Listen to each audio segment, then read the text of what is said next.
10টা টাকা নিলাম। কানে কথা যায় না নাকি? শুনেছি। কেন নিলাম? শুধুবে না? শুধিয়েছি কখনো? আমি যদি 10টা টাকা উড়িয়ে দিই? দেবে?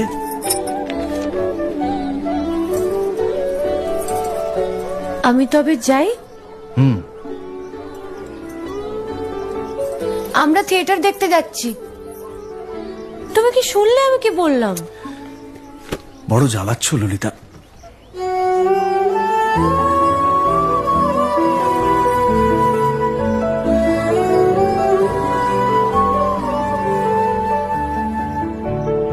কি হয়েছে?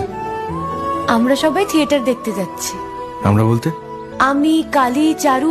চারুকে চেনো? ওই যে পাড়ার মোড়ের বাড়ির আমার বন্ধুর ব্রাহ্মবাড়ি। হ্যাঁ, ওই চারু, চারুর মা আর ওর মামা।